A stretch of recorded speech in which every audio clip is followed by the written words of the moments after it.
जालना जिल्ह्यातील अंबड तालुक्यातील मराठा आरक्षणाचे आंदोलन स्थळ आंतरवाली सराटी व मनोज जरांगे पाटील यांच्या घराची टेहाळणी होत असल्याची धक्कादायक माहिती समोर आली आहे। यामुळे या मागे नक्की कोण आहे आणि कशासाठी ही टेहाळणी करण्यात येते असा प्रश्न उपस्थित होतोय। गेल्या काही महिन्यापासून ही टेहाळणी ड्रोनच्या माध्यमातून केली जात आहे।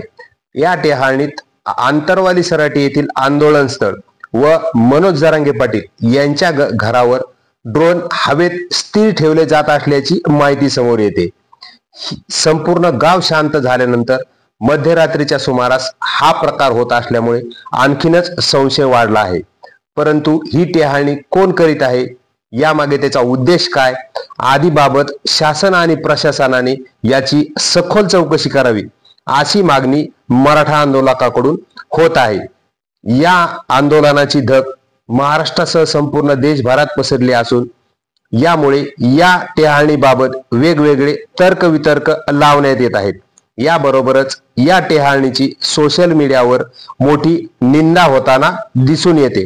यामुळे सदरील टेहाळणीची शासन आणि प्रशासनाने योग्य तऱ्हेने चौकशी करून याबाबत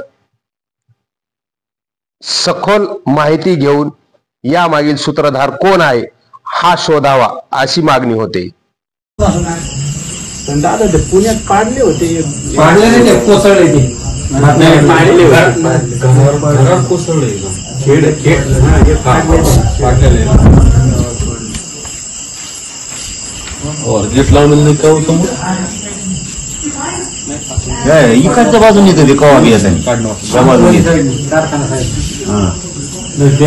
आता तिथं तो दादा ते ड्रोन करणार पाठवणाराला सुद्धा तिथं सगळंच पाठवलं विधान परिषदेत असले मराठीचे खोटे चाळे करून नाही जमणार। आम्ही का बेत पित असतो का काय मरायला जातीसाठी मरायला पाहिजे, ड्रोन पाठव काही पाठव।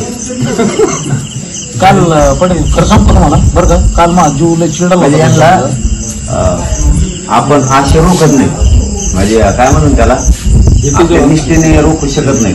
ते आपल्याला समाजाशी आपण प्रामाणिक ताकदीनं लढतो असं रोखू शकत नाही, म्हणून हे असले हे असले चाळे करायला लागले। ड्रोन पाठवून ती पारी टोकर गेले इथं आलेलं पाहिलं तुम्ही पाठीमागचं बाजूला होतं आणि गावाकडे तिकडं होतं पार ते त्यांच्या घरात पुढे एक होतं तिकडून इकडं आणि ते एका जागेवर होतो। तिथं इथं जे होतं ते एका जागेवर होतं, लय वेळ 5 मिनिटं एका जागेवर होतं।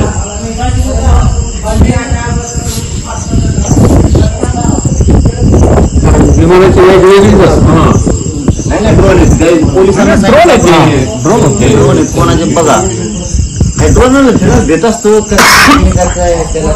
आरक्षण घेणार, ड्रोन लाव का लावायचं लाव ओबीसीतूनच घेणार।